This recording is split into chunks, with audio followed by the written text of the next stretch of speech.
प्यारे बच्चों, आज से मैं मनोविज्ञान की विस्तृत कक्षाएं प्रारंभ कर रहा हूं और आज का जो मेरा मनोविज्ञान का टॉपिक है वो है मनोविश्लेषणात्मक सिद्धांत। यह व्यक्तित्व का, ध्यान से सुनिएगा, यह व्यक्तित्व का प्रथम व्यापक सिद्धांत है, ठीक है, जिसके जनक सिगमंड फ्राइड हैं। इस सिद्धांत के माध्यम से सिगमंड फ्राइड ने व्यक्ति की संरचना के दो मॉडलों को शामिल किया है। प्रथम मॉडल आकारात्मक मॉडल और दूसरा जो मॉडल है वो है गत्यात्मक मॉडल। पहले इन मॉडलों के विषय में छोटी छोटी जानकारी आपको देते हैं। आकारात्मक मॉडल को आकारात्मक मॉडल के अंतर्गत फ्राइड जी ने मन के प्रकार या मन की संरचना का उल्लेख किया है। क्लियर? तो मन के प्रकार या मन की संरचना का उल्लेख किस मॉडल के अंतर्गत किया है? वो है आकारात्मक मॉडल। और याद रखिए प्यारे बच्चों, बहुत समझने वाली ये बात है कि इसी मॉडल को हम लोग स्थलाकृति संरचना भी कहते हैं। फ्राइड जी ने आकारात्मक मॉडल के अंतर्गत अचेतन मन, अर्धचेतन मन और चेतन मन को बताया कि व्यक्ति में कितने प्रकार के मन होते हैं। वो 3 प्रकार के मनों का उन्होंने इस सिद्धांत में उल्लेख किया है। जबकि गत्यात्मक मॉडल के अंतर्गत उन्होंने, ध्यान से सुनिएगा, गत्यात्मक मॉडल के अंतर्गत फ्राइड जी ने क्या किया है? मन की गतिशील अवस्था या मन की गतिशील पक्षों का निर्धारण किया है। और ये व्यक्ति की संरचना, ध्यान से सुनिए, ये व्यक्तित्व की संरचना का मॉडल है, जबकि ये मन की संरचना का मॉडल है। क्लियर? इड, ईगो और सुपर ईगो को गत्यात्मक मॉडल के अंतर्गत फ्राइड ने शामिल किया। इन दो मॉडलों के साथ साथ ठीक मनोलैंगिक अवस्था का भी इस सिद्धांत में फ्राइड ने उल्लेख किया है। यानी कि मनोलैंगिक अवस्थाएं जो होती हैं वो बालकों पर कितनी अवस्थाएं होती हैं? बालकों की 5 अवस्थाएं हैं, आगे उल्लेख करेंगे भी। फ्राइड जी ने बताया कि बालक के विकास पर, ध्यान से सुनिएगा, कि बालक के विकास पर सर्वाधिक जो प्रभाव पड़ता है वो किसका पड़ता है? काम प्रवृत्ति का पड़ता है। और काम प्रवृत्ति जो होती है वो कैसी होती है प्यारे बच्चों? जन्मजात होती है। अलग अलग अवस्थाओं में काम प्रवृत्ति के अलग अलग स्वरूप देखने को भी मिलते हैं। शैशवावस्था में काम प्रवृत्ति अलग होगी, बाल्यावस्था में अलग होगी और किशोरावस्था में काम प्रवृत्ति का स्वरूप कैसा होगा? अलग होगा। क्लियर? आकारात्मक मॉडल क्या है आगे बताते हैं, गत्यात्मक मॉडल क्या है आगे बताते हैं, और लैंगिक अवस्था क्या है, मनोलैंगिक सिद्धांत क्या है आगे आपको बताते हैं।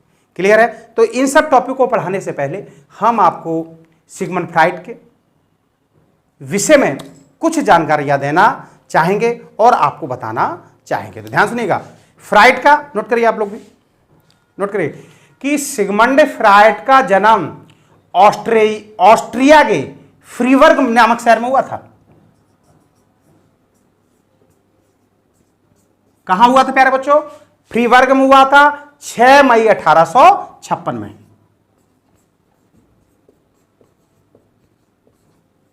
क्लियर?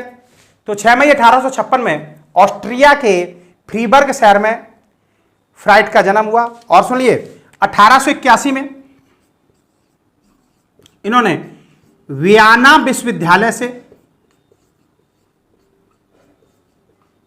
ध्यान से सुनिएगा, 1881 में इन्होंने वियना विश्वविद्यालय से, क्लियर हुआ, वियना विश्वविद्यालय से डॉक्टर ऑफ मेडिसिन की उपाधि धारण की। क्लियर? और इन्होंने हिस्टीरिया, यानी कि जो पागल व्यक्ति होते हैं, देखिए जिस व्यक्ति का, ध्यान सुनिएगा, हिस्टीरिया का मतलब होता है पागलों का इलाज करना। एक चीज और बताइए, फ्राइड ने ही बताया है कि जिस व्यक्ति का चेतन और अर्धचेतन मन खराब हो जाता है, जिस व्यक्ति का चेतन और अर्धचेतन मन दोनों ही खराब हो जाते हैं, वह व्यक्ति पागल होता है। तो ये इन्होंने हिस्टीरिया का, मूर्छा का, डिप्रेशन का रोगियों के साथ देखिए, मूर्छा का भी इन्होंने इलाज किया, डिप्रेशन का भी इलाज किया, आ रहा समझ में, और हिस्टीरिया का भी इन्होंने इलाज किया, और जो छोटे मोटे मानसिक रोगी थे उनका भी उन्होंने इलाज किया। और इनके इलाज का जो तरीका था वो था सम्मोहन। क्लियर? फ्राइड के इलाज का तरीका क्या था बेटा? फ्राइड के इलाज का तरीका था वो था सम्मोहन, यानी कि वह किसी व्यक्ति को, देखिए, पढ़ाने के साथ साथ इस सिद्धांत को समझना बहुत जरूरी है प्यारे बच्चों। आ रहा समझ में? इन्होंने रोगी के अचेतन मन में, या रोगी को अचेतन अवस्था यानी कि अचेतन मन की अवस्था में जाकर उसके रोग का निदान किया। यानी कि अचेतन मन में स्थित जो भावना ग्रंथि होती है, अचेतन मन में स्थित जो भावना ग्रंथि होती है, उसकी पहचान कर फ्राइड ने अनेक पागलों का इलाज किया, उनको ठीक भी किया, अनेक डिप्रेशन वाले व्यक्तियों को भी ठीक किया, और विश्व में या मनोविज्ञान में एक बहुत ही सफल व्यक्ति बनकर इन्होंने मनोविज्ञान को बहुत कुछ दिया। क्लियर हुआ? अब सुनिए, फ्राइड का अपना मत था, ध्यान से सुनिएगा। पहली बात, लिखने का काम कम होगा, समझने का काम बहुत ज्यादा, चूंकि व्यापक सिद्धांत है। देखिए, फ्राइड का अपना मत था कि यदि किसी भी व्यक्ति को संवेगात्मक धक्का लगता है, अभी भावना क्या है, संवेग क्या है, मूल प्रवृत्ति क्या है, सब बताएंगे इसी वीडियो में बताएंगे आपको। पहले एक चीज समझिए, फ्राइड का मानना था कि जब किसी व्यक्ति को संवेगात्मक धक्का लगता है तो उसके अचेतन मन में एक गांठ बनती है। किस मन में? अभी देखिए ना, अचेतन मन पढ़ाया आपको, ना अर्धचेतन मन बताया, ना चेतन मन बताया। पहले हम आपको इस पूरे जो सिद्धांत की भूमिका को आपके सामने प्रस्तुत करने का प्रयास कर रहे हैं। क्योंकि भूमिका आप समझ जाएंगे तो आगे का सिद्धांत आपके लिए बहुत ही सरल हो जाता है। फ्राइड कहते हैं जब किसी व्यक्ति को या बालक को संवेगात्मक धक्का लगता है तो व्यक्ति के मन में या बालक के मन में एक गांठ बंध जाती है, और ये गांठ कहां बनती है? ये गांठ उसके अचेतन मन में बनती है, और यही गांठ उसको मानसिक आघात भी पहुंचाती है। क्लियर है? यही गांठ क्या होती है? अचेतन मन में जो गांठ बनती है वही व्यक्ति को मानसिक आघात भी पहुंचाती है, बालक को पहुंचाती है। इसीलिए उस बालक या व्यक्ति का व्यवहार असामान्य हो जाता है। तो असामान्य व्यवहार कब होता है? जब अचेतन मन में गांठ बनती है। और याद रखिए प्यारे बच्चों, कभी कभी बहुत आपको इंटरेस्टिंग बता रहा हूं कि जो बालकों का व्यवहार असामान्य होता है वो संवेगात्मक धक्कों के कारण होता है। क्लियर हुआ? अच्छा, एक चीज यहां पर हम आपको समझाने का प्रयास करेंगे, ध्यान से सुनना। जब आप शिक्षक बन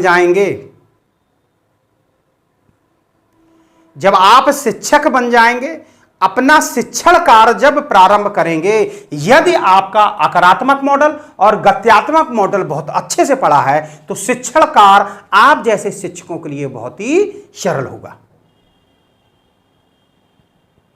आया समझ में? संवेगात्मक धक्का क्या होता है? ध्यान से सुनिए और ध्यान से समझने का प्रयास करिए। देखिए कि जब माता और पिता या कोई शिक्षक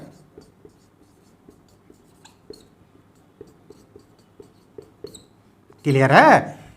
जब माता पिता या शिक्षक किसी बालक के साथ अमनोवैज्ञानिक व्यवहार करते हैं, ध्यान से देखना प्यारे बच्चों, जब माता पिता या शिक्षक किसी भी बालक के साथ लिखते जाइए आप लोग, मानवीय व्यवहार करते हैं। ध्यान दीजिएगा प्यारे बच्चों, समझने का बात करिएगा, समझिएगा इस चीज को कि माता पिता या शिक्षक इस बालक के साथ जब अमानवीय या अमनोवैज्ञानिक, कुछ भी कह सकते हैं, कोई भी शब्द ला सकते हैं, अमानवीय व्यवहार करता है, तब इस बालक का आत्मविश्वास कैसा होता है बेटा? कम होता है। देखिए, यदि माता पिता या शिक्षक बार बार इस बालक को मूर्ख कहते हैं, बार बार मूर्ख कहने के साथ साथ बार बार इस बालक को डांटते हैं, इस बालक को बेकार कहते हैं, तो धीमे धीमे यह बालक कुंठित होता चला जाता है और इसके चेतन मन की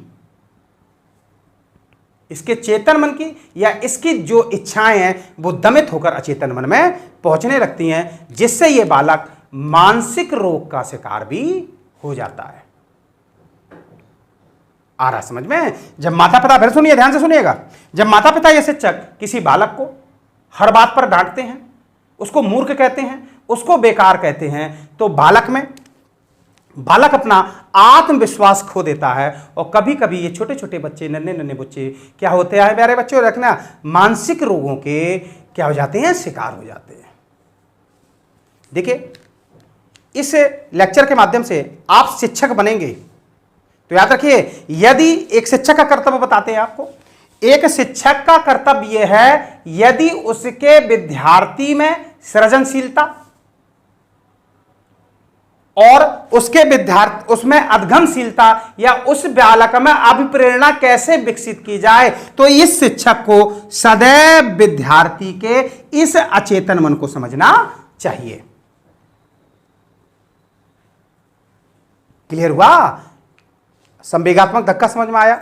जब हम किसी बालक को देखिए, शिक्षण करते हुए किसी बालक को आप बार बार मूर्ख कहेंगे, किसी भी बालक को आप बार बार छोटी छोटी बातों पर डांटेंगे, तो बालक मनोरोगी भी हो सकता है। याद रखिए, बहुत से जो मनोरोगियों की जो बीमारी है छोटी मोटी, उनका भी शिकार हो सकता है। तो याद रखिए प्यारे बच्चों, यदि शिक्षक सदैव जो है इस बालक को देश का भावी नागरिक बनाता है, तो देश का जो भावी नागरिक बनाता है वो सदैव कौन बनाता है? ये शिक्षक बनाता है। तो याद रखिए, मैं बार बार कह रहा हूं, रिपीट भी कर रहा हूं इस चैनल के माध्यम से, कि यदि किसी शिक्षक का आकारात्मक गत्यात्मक मॉडल अच्छे से पढ़ा हुआ होता है तो वह शिक्षण कार्य बहुत ही कुशलपूर्वक करता है। 23 सितंबर 1939 में, ध्यान देखिएगा, 23 सितंबर नोट करते जाइएगा, 1939 में फ्राइड की लंदन में मृत्यु हो जाती है। तो फ्राइड की मृत्यु कहां हुई बेटा? फ्राइड की जो मृत्यु हुई वो कहां हुई? लंदन में हुई। क्लियर? ये फ्राइड की छोटी सी बायोग्राफी थी। जहां जहां से क्वेश्चन बन रहा था वही मैं बायोग्राफी के माध्यम से मैंने पढ़ाने का प्रयास किया। अब ध्यान देने वाली जो बात है उसको आप बहुत ही ध्यानपूर्वक सुनने का प्रयास करें और समझने का प्रयास करें। क्लियर? चलिए, पहला ग्राफ लीजिए आप, अगर आप नोट्स बना रहे हो तो पहला ग्राफ लीजिए। देखिए, ध्यान देना प्यारे बच्चों कि सिगमंड फ्राइड ने मानव की मानसिक क्रियाओं का विश्लेषण करके, सिगमंड फ्राइड ने मानव की मानसिक क्रियाओं का विश्लेषण करके मनोविश्लेषणवाद दिया है। तो मनोविश्लेषणवाद, ध्यान दीजिए प्यारे बच्चों, मनोविश्लेषणवाद एक सामान्य सिद्धांत नहीं है जिसको चुटकियों में या वन लाइनर के माध्यम से कंप्लीट किया जाए। प्यारे बच्चों, ये एक व्यापक सिद्धांत है, इसको पढ़ने के साथ साथ समझना बहुत ही जरूरी है। तो इस सिद्धांत में सिगमंड फ्राइड ने क्या किया बेटा? मानव की मानसिक क्रियाओं का विश्लेषण कर एक सिद्धांत दिया या एक मनोविश्लेषणवाद दिया। इसी मनोविश्लेषणवाद को हम लोग मनोविश्लेषणात्मक सिद्धांत के नाम से जानते हैं। क्लियर हुआ सभी बच्चों का? चलिए, अब हम लोग बात करते हैं आकारात्मक मॉडल। आप लोग भी हेडिंग डालिए, क्या डालेंगे? आकारात्मक मॉडल। चलिए नोट करिए, लिखिए, आकारात्मक मॉडल के अंतर्गत सिगमंड फ्राइड ने मन के 3 प्रकार बताए। अचेतन मन यानी कि कॉन्शियस माइंड, अर्धचेतन मन प्री कॉन्शियस माइंड, और चेतन मन यानी कि कॉन्शियस माइंड। क्लियर? और आकारात्मक मॉडल में नोट करिए, आकारात्मक मॉडल को ही स्थलाकृति संरचना के नाम से भी जाना जाता है, चूंकि इसमें मन की संरचनाओं की बात की गई है। नोट कर लिया? तो सबसे पहले हम लोग बात करेंगे किसकी? आकारात्मक मॉडल की। अच्छा, एक चीज और आपको यहां बताना चाहेंगे, ध्यान से सुनिएगा, बहुत ध्यान से सुनिएगा, कि हर मन के साथ एक ना एक व्यक्तित्व का जुड़ाव है। यानी अचेतन मन के साथ कौन सा व्यक्तित्व जुड़ा है? इड जुड़ा है, इदम जुड़ा है। अर्ध चेतन मन के साथ कौन सा व्यक्तित्व जुड़ा है? ईगो जुड़ा है, अहम जुड़ा है। या चेतन मन के साथ क्या जुड़ा है बेटा? सुपर ईगो का जुड़ा हुआ है। ध्यान से देखिए, अचेतन मन जन्मजात होता है, तो इड भी कैसा होगा? जन्मजात होगा। नोट कर लीजिए, यानी कि अचेतन मन कैसा होगा? जन्मजात होता है। और इदम कैसा होता है? वो भी प्यारो बच्चों जन्मजात होता है। और ध्यान से सुनिएगा, जबकि अर्ध चेतन मन ईगो और सुपर ईगो अर्जित हैं। कैसे बेटा? अर्ध चेतन मन और ये दोनों कैसे हैं प्यारे बच्चों? अर्जित हैं। अर्जित का मतलब समझ रहे हैं? फिर आप नोट करिए, पहले नोट क्या करेंगे कि आकारात्मक पटल में चेतन मन जन्मजात होता है और इड कैसा होता है? जन्मजात होता है, जबकि अर्ध चेतन मन और चेतन मन अर्जित हैं।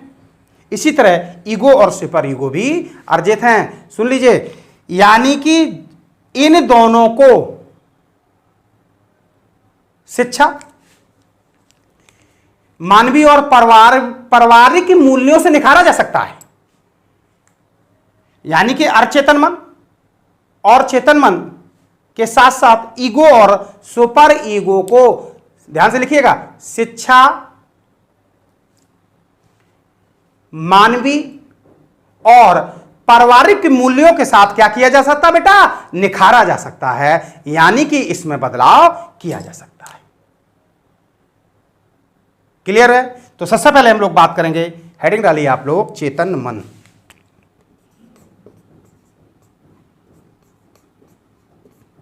ठीक, एक चीज और हम आपको बताएंगे, गत्यात्मक मॉडल पढ़ाने से पहले एक चीज को ध्यान से सुनना और समझिएगा जरूर कि जो इड होता है वो अचेतन मन का स्वामी है।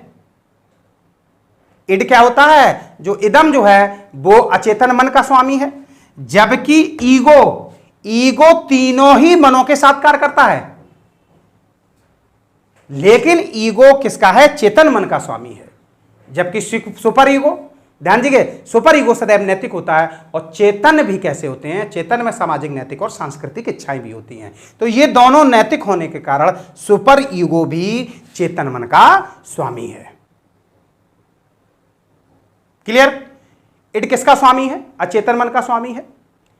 ईगो किसका स्वामी है? ईगो चेतन मन का स्वामी है, लेकिन ये तीनों ही मनों के साथ कार्य करता है। जबकि आप परम अहम की जब बात करेंगे, सुपर ईगो की बात करेंगे, सुपर ईगो कैसा होता है? नैतिक होता है। तो इसका, ये किसका स्वामी है? ये चेतन मन का स्वामी है। तो सबसे पहले आप हेडिंग डालिए, चेतन मन या कॉन्शियस माइंड। चलिए ध्यान से सुनना और ध्यान से लिखना। लिखो, इस चेतन मन का संबंध वर्तमान से होता है और यह व्यक्ति की जागृत अवस्था है। नोट करिए,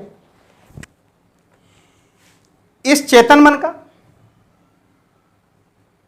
संबंध किससे होता है? वर्तमान से है। और यही चेतन मन क्या होता है प्यारे बच्चों? ये व्यक्ति की जागृत अवस्था है। याद रखिएगा, आप मुझे देख रहे हैं, आप मुझे सुन रहे हैं, या आप मुझे इस लेक्चर के माध्यम से समझ रहे हैं, तो इस समय आप चेतन मन में कार्य कर रहे हैं। यदि इस वीडियो को आप स्किप कर देते हैं या आपका ध्यान इस सूचनाओं से हट जाता है, तो तुरंत चेतन मन की सारी सूचनाएं जो आपने अभी ग्रहण की हैं वो सब अर्ध चेतन मन में चली जाती हैं। जब थोड़ा सा आप प्रयास करते हैं या पुनः वीडियो को प्ले करते हैं, तो यही अर्ध चेतन मन की सारी सूचनाएं पुनः चेतन मन में आ जाती हैं। और याद रखिए, जो सूचनाएं अर्ध चेतन मन से अचेतन मन में चली जाती हैं वह पुनः स्थिर हो जाती हैं।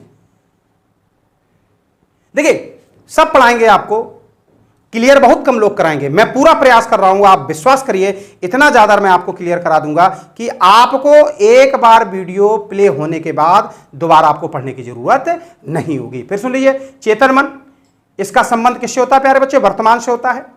यह व्यक्ति की जागृत अवस्था है। आ रहा समझ में? व्यक्ति कैसी अवस्था है? जागृत अवस्था है। और एक चीज सबसे बड़ी जो जानने वाली प्यारे बच्चों बात है क्या, कि जो मैं आपसे बोल रहा हूं या मैं जो आपके साथ इस समय जुड़ा हुआ हूं, तो इस समय हम और आप दोनों ही चेतन अवस्था में हैं। यदि वीडियो को आप स्किप कर देते हैं तो आपकी सारी सूचनाएं जो मेरे द्वारा आपने प्राप्त की हैं वो सब अर्धचेतन मन में चली जाएंगी, और थोड़ा सा जैसे ही आप प्रयास करेंगे पुनः ये चेतन मन में आ जाती हैं।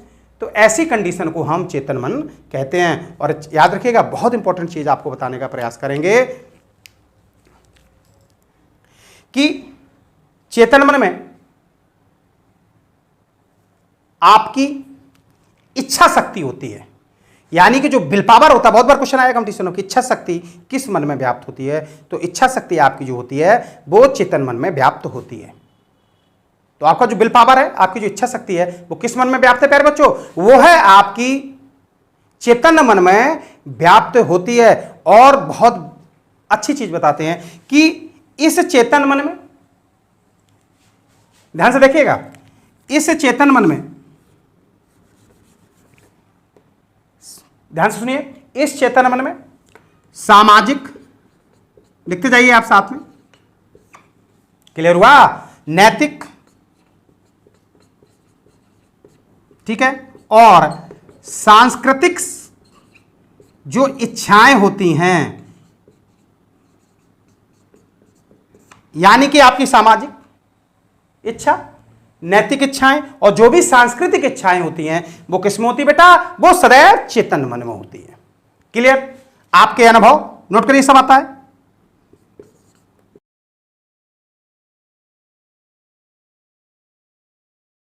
आपकी प्रेरणाएं और आपकी संवेदनाएं, ध्यान से देखिएगा,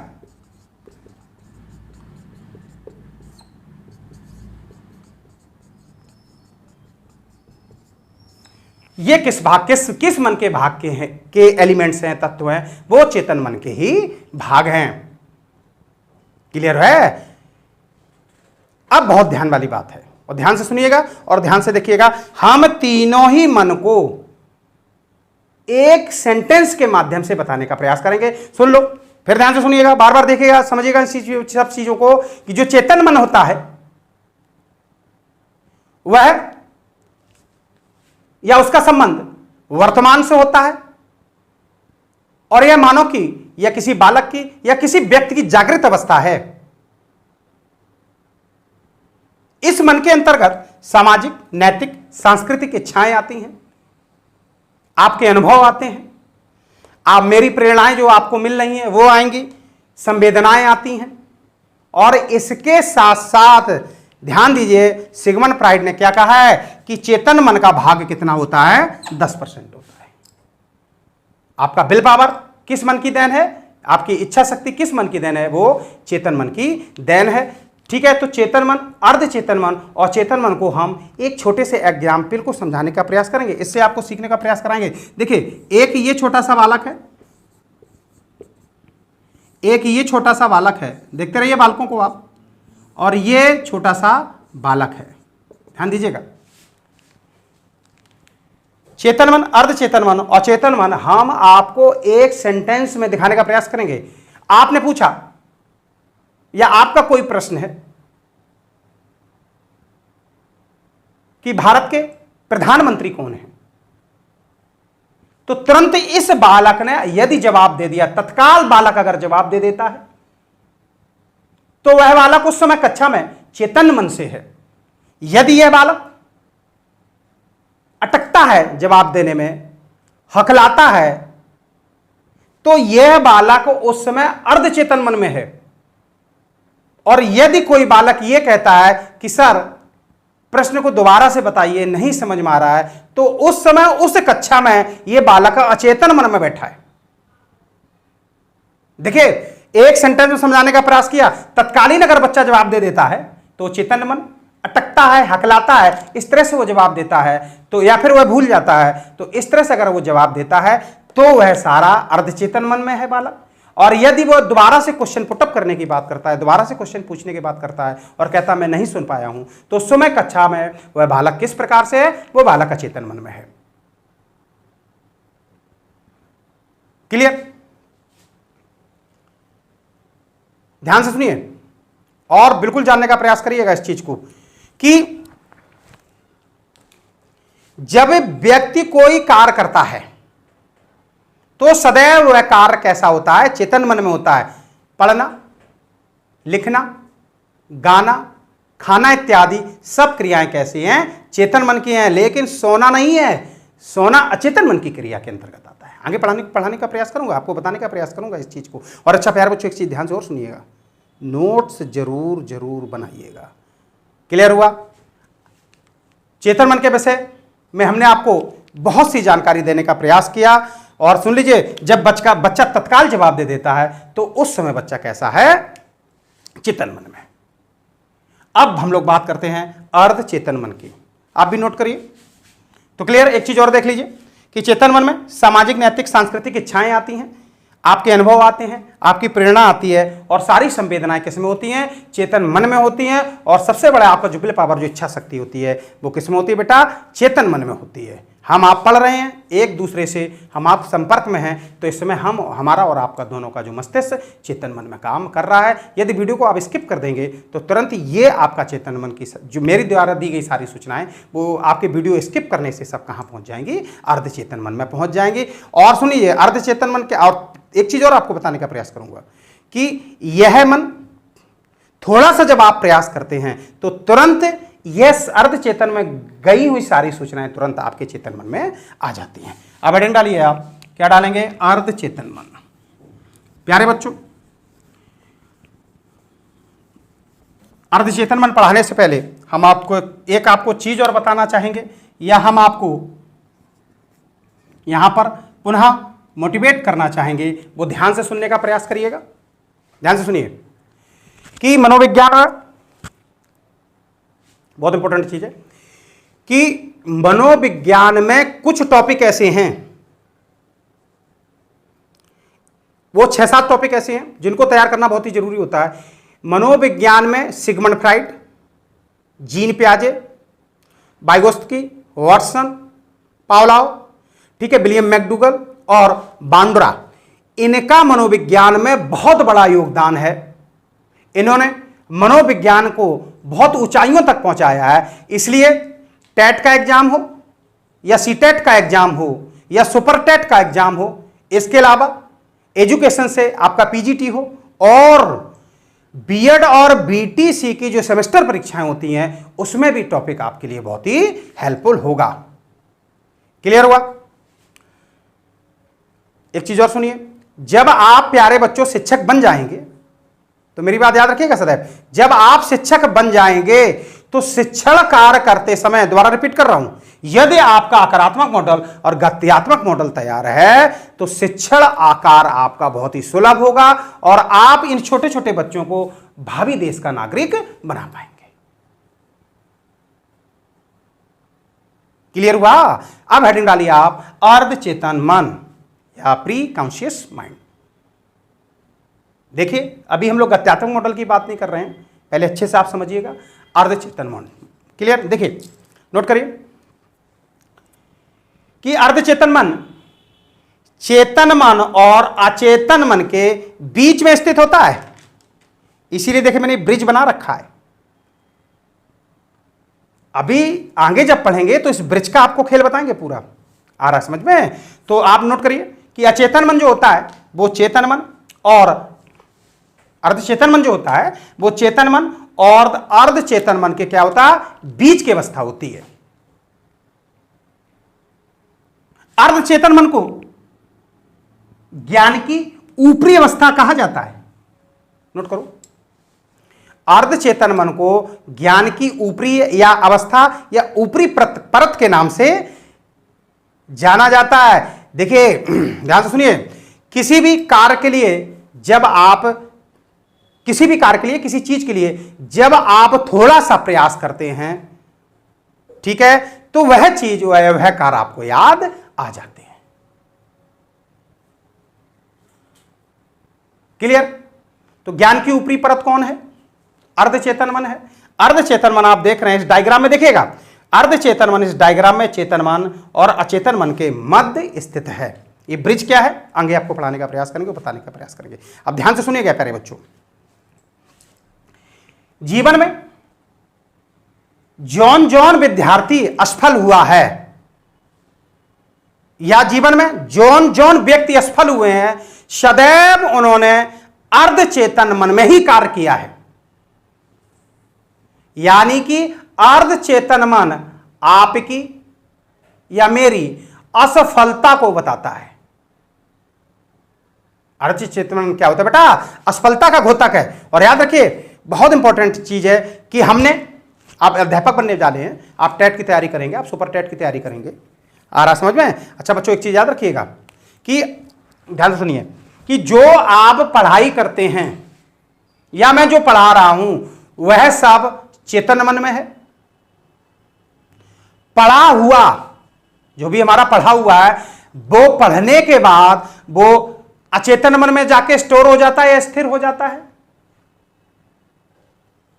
और समय समय पर अर्ध चेतन मन में स्टोर यह ज्ञान निकालने का प्रयास करता है। याद रखिए, चूंकि जो ज्ञान आपने प्राप्त किया है वो सब ज्ञान स्थित कहां होता है या कहां स्टोरेज उसकी होती है? वो प्यारे बच्चों अचेतन मन में इसका स्टोरेज होती है। और एक चीज और समझने का प्रयास करिएगा, अचेतन मन का संबंध सदैव बुद्धि से होता है। एक छोटे से एग्जाम्पल के माध्यम से मैं इसको समझाने का आपको प्रयास कर रहा हूं, और ध्यान से सुनिए आप। चेतन मन में आपने संपूर्ण तैयारी की, अचेतन मन में संपूर्ण ज्ञान आपका स्टोर हुआ, यानी कि बुद्धि आपकी कहां स्टोर हुई? यानी कि अचेतन मन में स्थित बुद्धि ने क्या किया? आपके सारे ज्ञान को स्टोर कर लिया है। जब परीक्षा हॉल में आप जाते हैं, और ध्यान सुनिएगा प्यारे बच्चों, जब आप परीक्षा हॉल में जाते हैं और परीक्षा हॉल में जाने के बाद आधी अधूरी बातें आपको याद आती हैं, तो आप समझ लीजिए, यदि आप आधी अधूरी बातें आपको वहां पर एग्जामिनेशन हॉल में याद आती हैं, तो उस समय आपका अर्ध चेतन मन कार्य कर रहा है। और सुनिए, सफलता नहीं, असफलता का पूरा प्रयास अर्ध चेतन मन आपका कर रहा है। तो याद रखिए प्यारे बच्चों, जब एग्जामिनेशन हॉल में आपकी स्थिति इस तरह से हो, आपको चीजें याद ना आ रही हूं, आप पंखे को देख रहे हो, आप आसपास विचरित कर रहे हो, आपकी नजर, आपकी ज्ञानेंद्रियां आपके साथ ना हो, तो उस समय अर्ध चेतन मन में बालक कार्य कर रहा है, विद्यार्थी कार्य कर रहा है, या उसका अर्ध चेतन मन काम कर रहा है। और याद रखिए, इसलिए व्यक्ति परीक्षा देने के बाद असफल हो जाता है। तो मैंने पहचानने का प्रयास किया, आधी अधूरी चीजें यदि आप याद आ रही हैं तो उस समय परीक्षा हॉल में आप अर्ध चेतन मन बैठे हैं, और हर हालात में आपको परीक्षा हॉल में चेतन मन में ही बैठना है। ठीक, एग्जामिनेशन पेपर लिया आपने, उस समय तो कुछ याद नहीं आया, और जैसे परीक्षा हॉल के बाद आप बाहर निकले और इसका आंसर तो ये था, तो यानी कि उस समय हॉल के अंदर आप अर्ध चेतन मन में थे और हॉल के बाद आप चेतन मन में आ गए। तो ध्यान रखना, इस तरह से मैंने आपको बार बार रिपीट कर रहा हूं, गत्यात्मक मॉडल और आकारात्मक मॉडल आपके शिक्षण में, आपकी विद्या में बहुत ज्यादा सहायक होंगे। हर क्वेश्चन, टेट, सीटेट से लेकर सारा क्वेश्चन जो भी बन रहा है, मैं इस टॉपिक के माध्यम से पढ़ाता चला जा रहा हूं आपको। क्लियर? अचानक बहुत दिनों से बिछड़ा हुआ मित्र आपके सामने आ जाता है, पहचान तो रहे हैं लेकिन याद नहीं आ रहा है। थोड़ा सा आप प्रयास करने पर वो उसका नाम जब याद आ जाता है तो आप उस समय अर्ध चेतन मन में कार्य कर रहे हैं। क्लियर हुआ? तो ये था आपका अर्ध चेतन मन। क्लियर? अब आप हेडिंग डाल सकते हैं अचेतन मन। नोट करिएगा, नोट करिए सारे बच्चों, हेडिंग डालिए अचेतन मन। क्लियर? नोट करिए, सिगमंड फ्राइड ने अर्ध चेतन मन को सबसे पावरफुल माना है। सिगमंड फ्राइड ने अर्ध चेतन मन को सबसे क्या माना बेटा? पावरफुल माना है। और याद रखिए, सिगमंड फ्राइड के अनुसार, नोट करिए, इनकी परिभाषा है कि अचेतन मन की क्रियाएं दिखाई नहीं पड़ती हैं। अचेतन मन की जो क्रियाएं होती हैं वो क्या होती है बेटा? वो अचेतन मन की क्रियाएं दिखाई नहीं पड़ती हैं, लेकिन वह व्यक्तित्व को नष्ट कर देती हैं। अचेतन मन की क्रियाएं दिखाई नहीं देती हैं, लेकिन वो आपके व्यक्तित्व को नष्ट कर देती हैं। और एक चीज और आपको बता दें कि जितनी भी कामुक इच्छाएं, अमर्यादित असामाजिक इच्छाएं होती हैं, जो परिवार के मानवीय मूल्यों के कारण, नैतिक मूल्यों के कारण या किसी प्रेशर और दबाव के कारण हम उस चीज को नहीं कर पाते हैं, तो वो सारी इच्छाएं दमित इच्छाएं कहलाती हैं और सब जाकर स्टोरेज कहां हो जाती हैं? अचेतन मन में हो जाती हैं।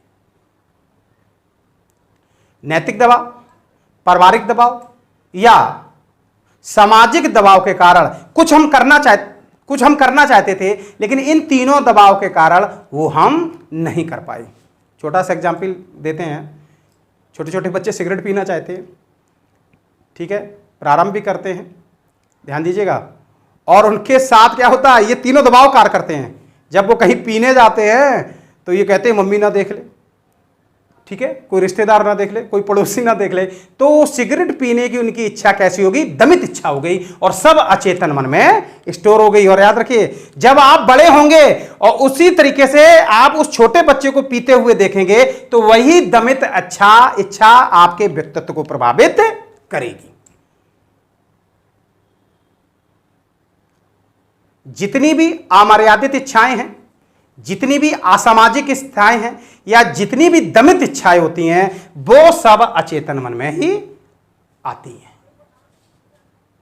क्लियर? देखिए यहां पर एक चीज और समझिए, नोट कर लीजिए, ध्यान से पढ़िए।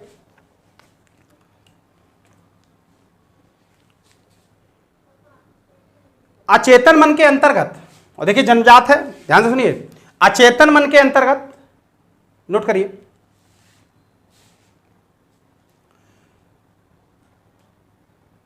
दमित इच्छाएं, जिसमें से कामुक या यौन इच्छाएं शामिल है, अनैतिक इच्छाएं, घृणित इच्छाएं, क्लियर हुआ, के साथ साथ आप ध्यान दीजिएगा, अचेतन मन में के साथ साथ क्या होता है? ध्यान से पढ़िएगा और देखिएगा।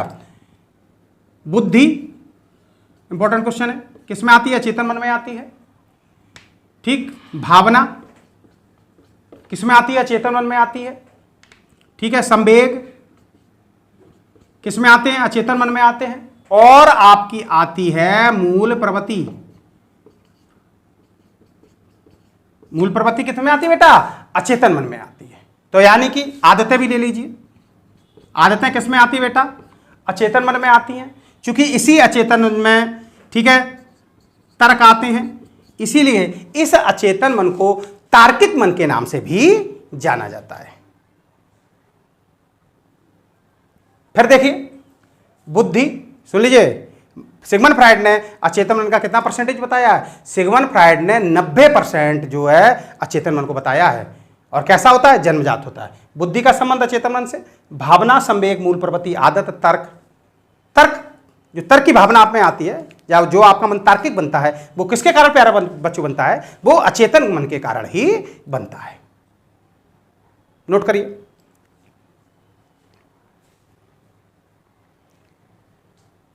आगे बढ़े, इंपॉर्टेंट पैराग्राफ लीजिए और ध्यान से सुनिए। अचेतन मन अतृप्त इच्छाओं का भंडार है,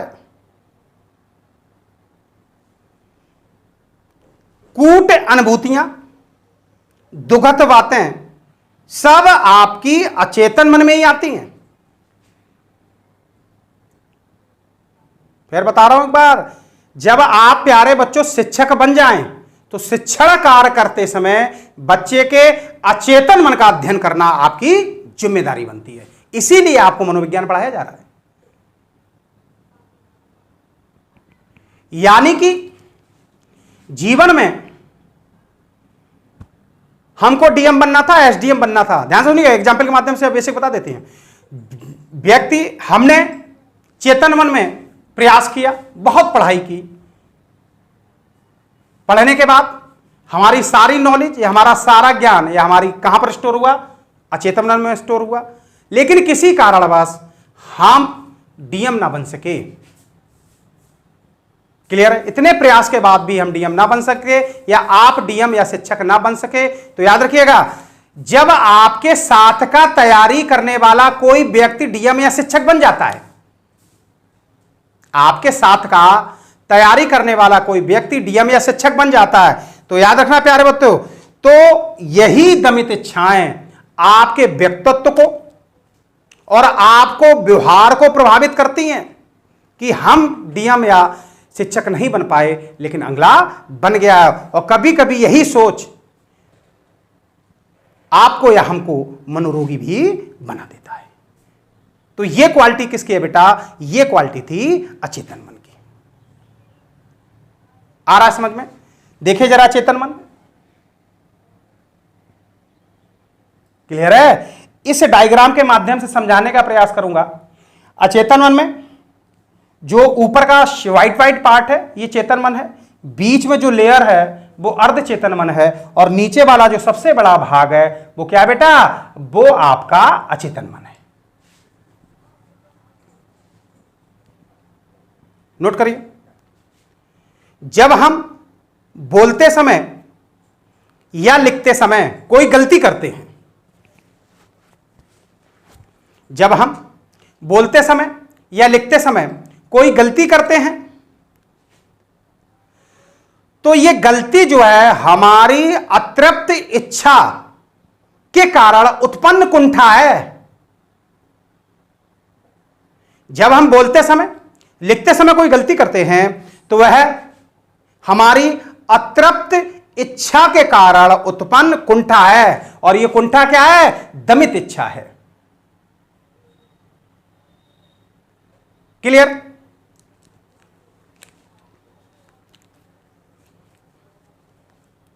आगे बढ़े, हेडिंग डालिए, 2 मिनट बता देता हूं। भावना, भावना जन्मजात है और अचेतन मन का भाग है। याद रखिए, जो भावना है,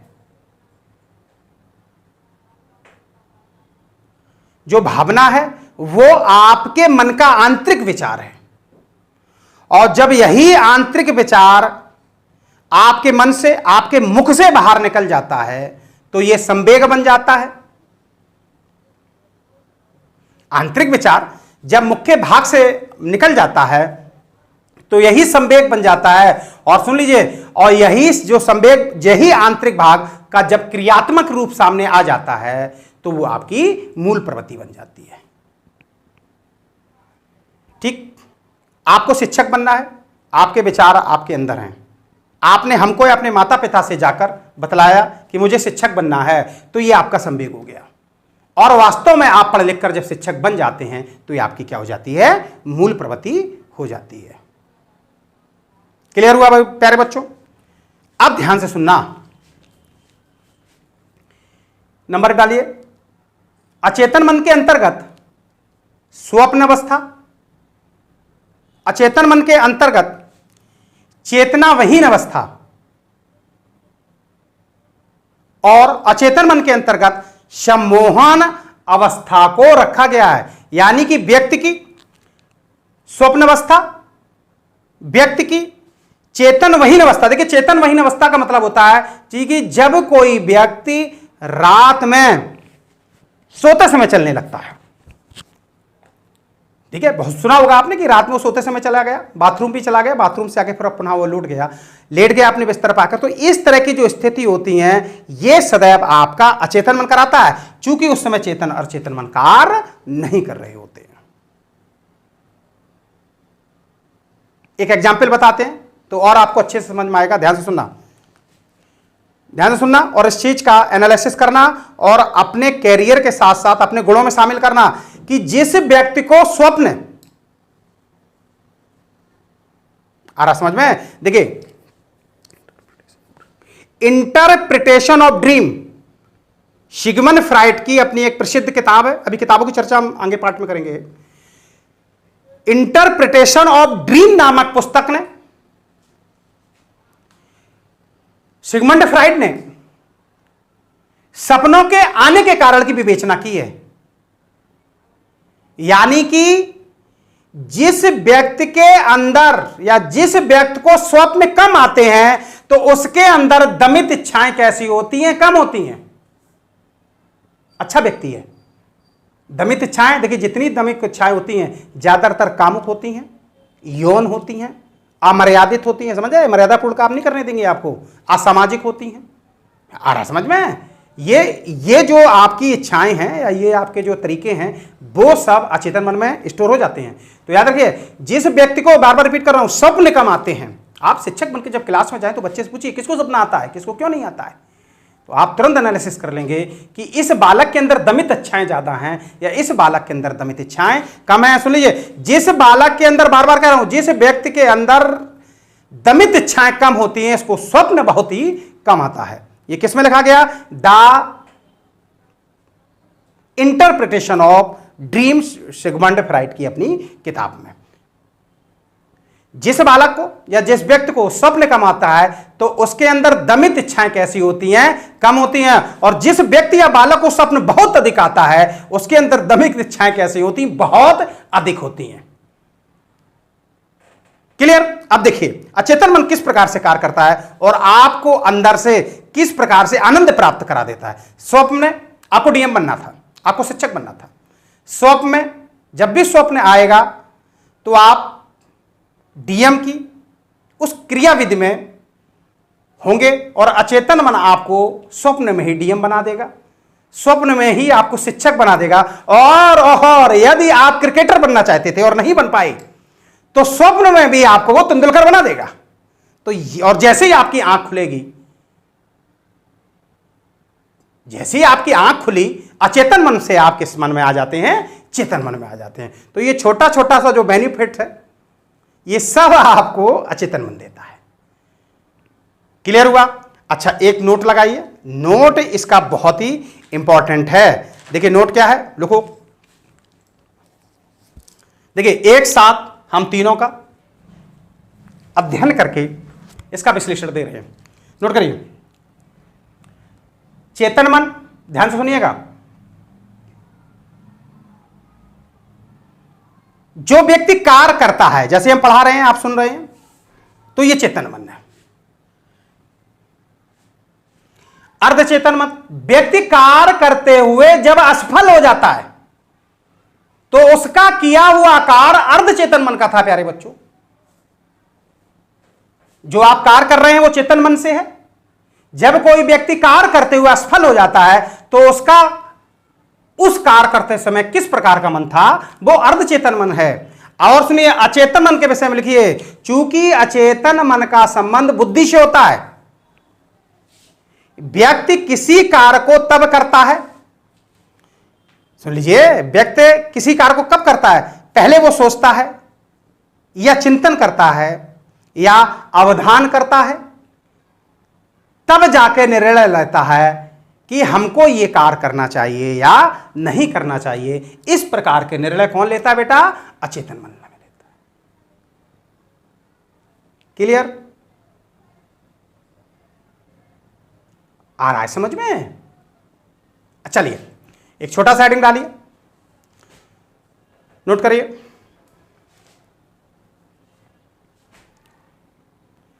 सिगमंड फ्राइड ने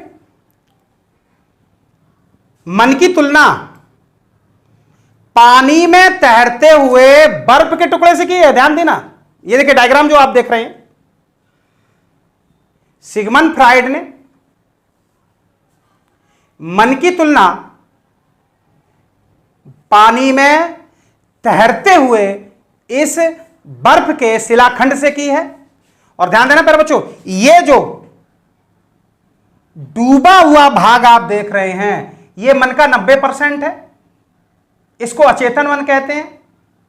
और जो ये मन में आप ब्रिज सा देख रहे हैं, मैं देखो ये जो मन में आप ब्रिज सा देख रहे हैं, ठीक है, ये अर्धचेतन मन है। और ये जो बर्फ का टुकड़ा बाहर निकला हुआ है वो चेतन मन है।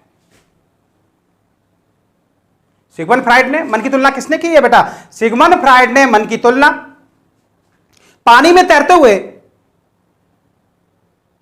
बर्फ के टुकड़े से की है। क्या? जो ये निकला हुआ भाग है ये चेतन मन है, और ये जो ब्रिज टाइप का आप देख रहे हैं, लाइन टाइप की देख रहे हैं, अर्धचेतन मन है। और जबकि जो ये डूबा हुआ भाग आप देख रहे हैं वो कैसा है? अचेतन मन है। तो याद रखिए प्यारे बच्चों, बहुत ध्यान से समझिएगा इस चीज को, कि जो चेतन मन है वो आपके नैतिक मूल्यों को दिखाता है।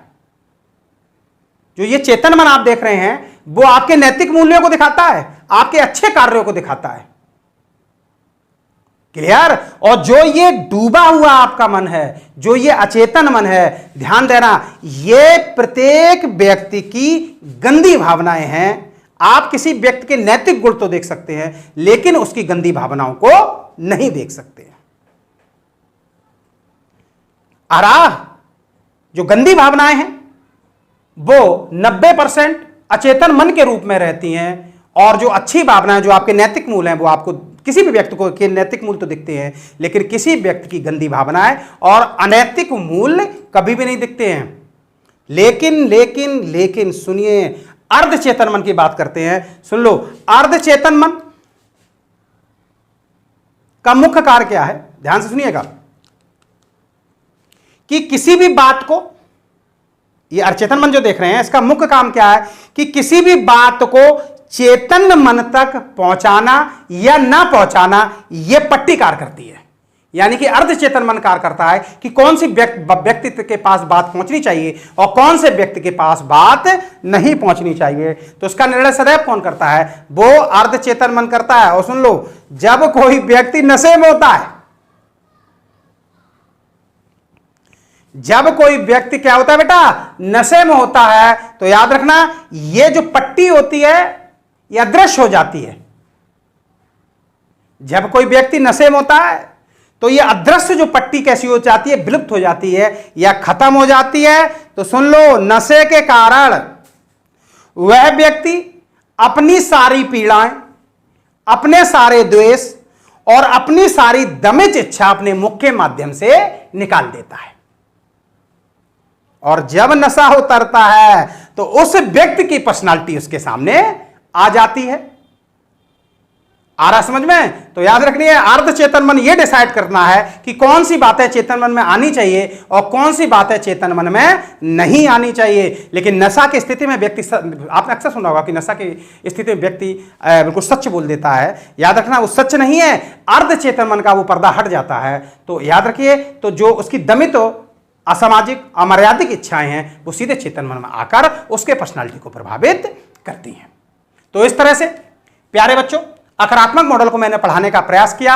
हालांकि मैंने बार बार बता रहा हूं, यह मनोविज्ञान का व्यापक सिद्धांत है।